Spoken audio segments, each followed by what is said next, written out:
नए अध्याय से पता चला है कि आज से लगभग 23 करोड़ साल पहले जब जीव पृथ्वी से लापता हो रहे थे, तब डायनासोर का विस्तार होना शुरू हुआ। नेचर कम्युनिकेशन में प्रकाशित एक अध्ययन में इटली के museum of science, university of Perera and Padova और ब्रिटेन की यूनिवर्सिटी ऑफ ब्रिस्टल के वैज्ञानिकों ने बताया है कि डायनासोर का विस्तार भी एक संकट के साथ ही हुआ था। डायनासोर के पैरों के निशान और अस्थि पंजर इसी कहानी की ओर इशारे करते हैं।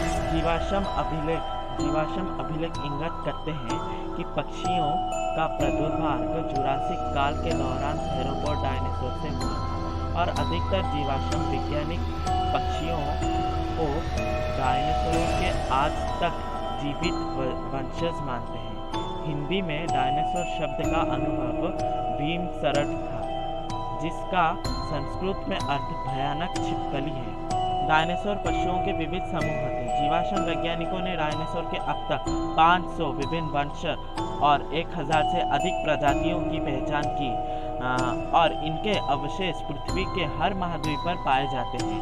कुछ डायनासोर शाकाहारी होते हैं और कुछ मांसाहारी होते हैं। कुछ द्विप्त तथा कुछ चौपाए थे, जबकि कुछ आवश्यकता अनुसार द्विप्त या चतुर्पाद के रूप में अपने शरीर की मुर्दा के परिवर्तित कर सकते थे।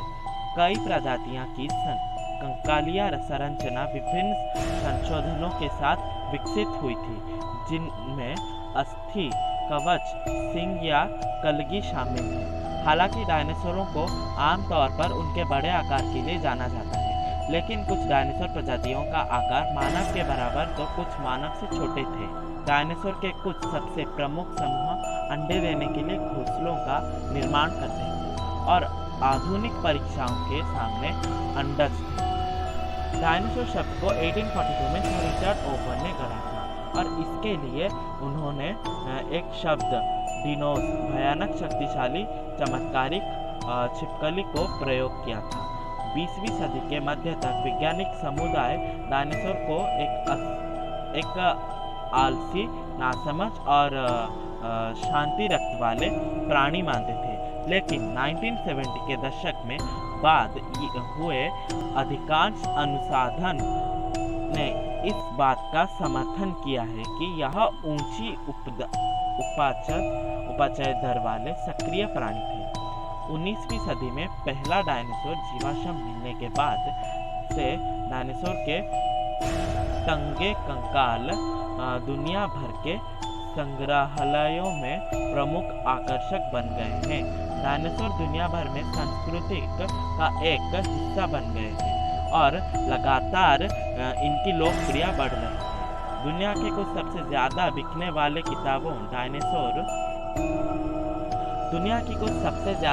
वाले किताबों डायनासोर पर आधारित है।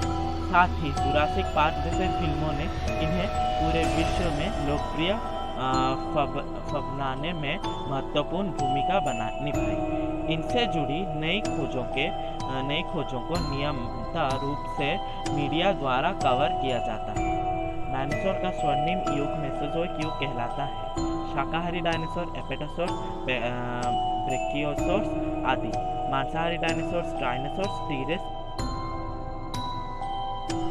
अब हम कुछ डायनासोर के बारे में अच्छा खासा जान लेते हैं। तो पहला सवाल, डायनासोर की उत्पत्ति दोबारा संभव है?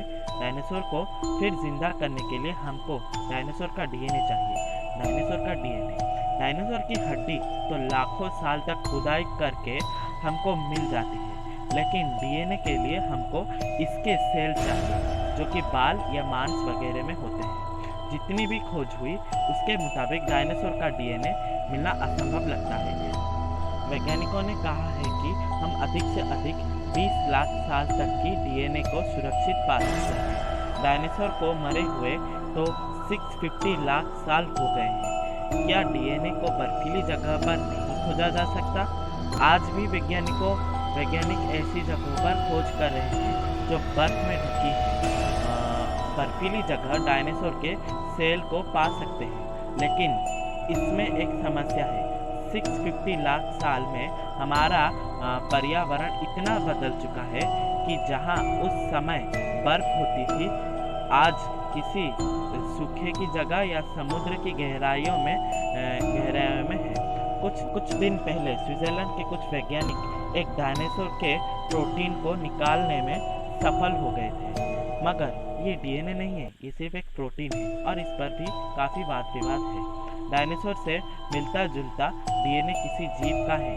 अगर हम डायनासोर से जो जीव उत्पन्न हुए उनको देखें तो इसमें सारी चिड़िया और खास करके मुर्गी उन्हीं के वंश का ही है।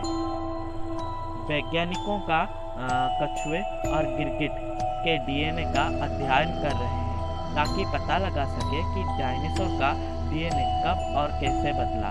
पेड़ के रेजिन। एक पेड़ उस समय ऐसा हुआ करता था जिसका रेजिन कुछ ऐसा होता था।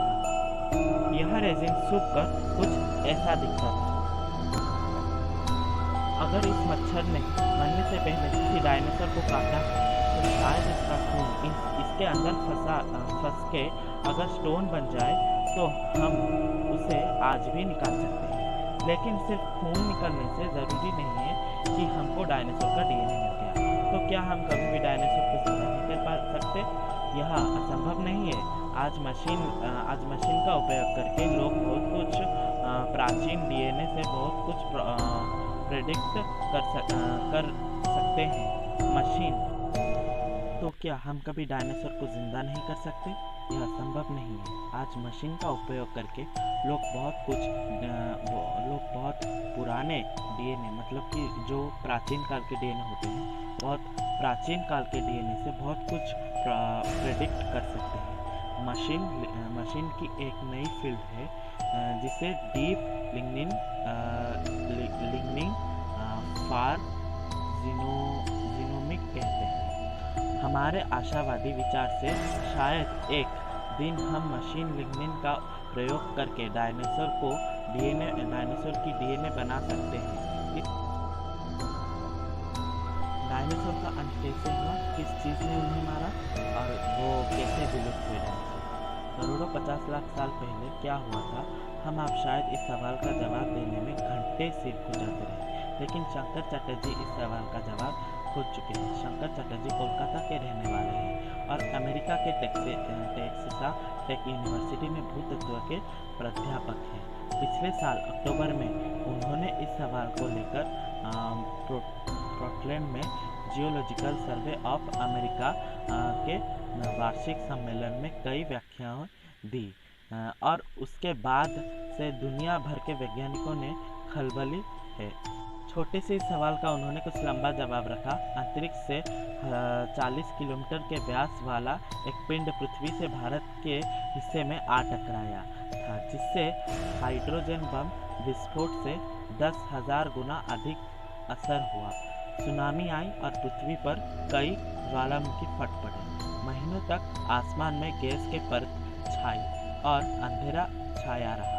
इतने दिनों तक सूर्य की किरणें पृथ्वी तक नहीं पहुंच सकी और चरम खाद्य संकट आ खड़ा हुआ। ऐसे में भूखमरी के चलते पृथ्वी के भारी भरकम जीव नष्ट हो गए। तो खाना नहीं मिलने के कारण डायनासोर का अंत हो गया और वो लोग भूख के वजह से मर गए और डायनासोर लुप्त हो गए। उसके बाद नई प्रजाति का आरंभ हुआ, जैसे कि इंसान, कुत्ते, बिल्ली, अन्य जीव। और that's it for today guys. अगर आपको ऐसे और वीडियो चाहिए तो मेरे वीडियो को लाइक करिए, शेयर कीजिए और सब्सक्राइब कीजिए। अगर वीडियो पसंद आया तो लाइक करना, शेयर करना और सब्सक्राइब करना।